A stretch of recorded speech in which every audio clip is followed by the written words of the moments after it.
be accomplished according to the pattern that was revealed. Why is God so meticulous about patterns, about dimensions?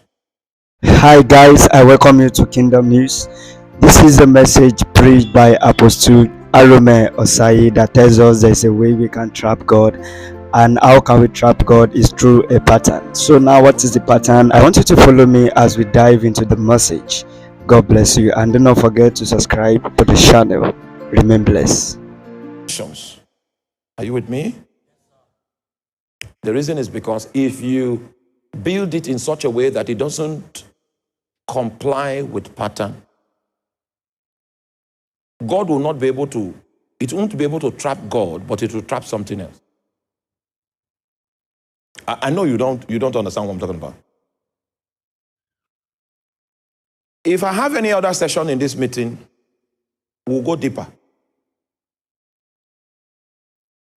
Then I will show you that Jesus, in the book of Matthew, chapter 16, he made a statement. He says, upon this rock I will do what? Build my church. And the gates of Hades shall not prevail against it. As we go on in the lecture, you are going to see how God builds.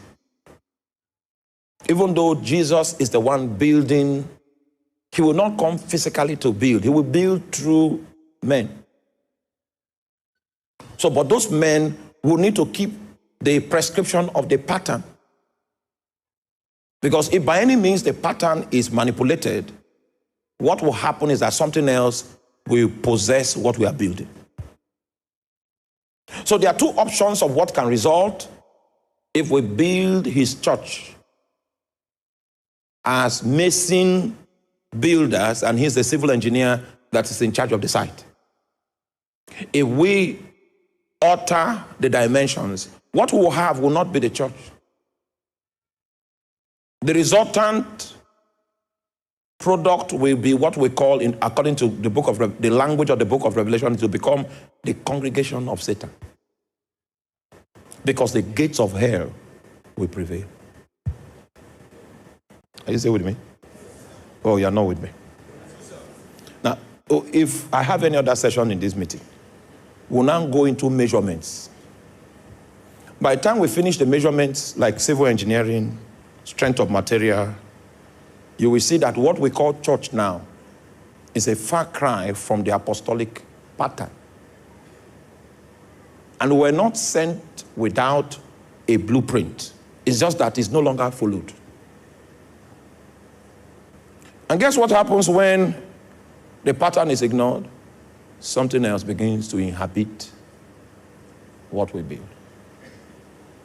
And that's why part of the job of the apostolic in this time, the revival that is coming is an apostolic revival, not an evangelical revival.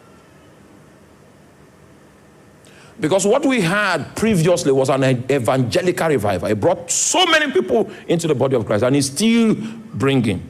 But you see, when you look at the people that we call Christians, the marks of the transformation that comes from Christ is not established in them. The reason is because we manipulated the pattern, the measurements. So what we intend to do is to restore those measurements so that we can get the product that Jesus had in mind. Are you still with me? So in those days, and I don't want to go deeply into the technology of how the building was done such that it could not trap any other spirit apart from God. The building was done in such a way in the Old Testament that it captured the dimensions of human servants. It captured the dimension of angelic servants. So in the book of Luke chapter 1, where you see that Zechariah came to offer incense and he had an encounter with Gabriel, it is expected, because the temple was built to capture the offices of men, to capture the offices of angels, And the Holy of Holies was built to capture the office of cherubims and to capture the office of God. So that if God leaves his throne and enters into the temple, he won't know that he changed realm. Because this, do you understand it? That the Holy of Holies was built to mirror his dimension. So he doesn't know that he changed realm. But we have trapped him in that place, and we can receive his counsel, we can hear his voice, we can see his illumination. So that was how it was in those days. And I don't have time to go deeper. It's not for today. When Jesus came, the presence of God that was in the temple left the temple and now had his abode in him. So there was a transition from the material to the personal. Thank you for joining our gospel channel.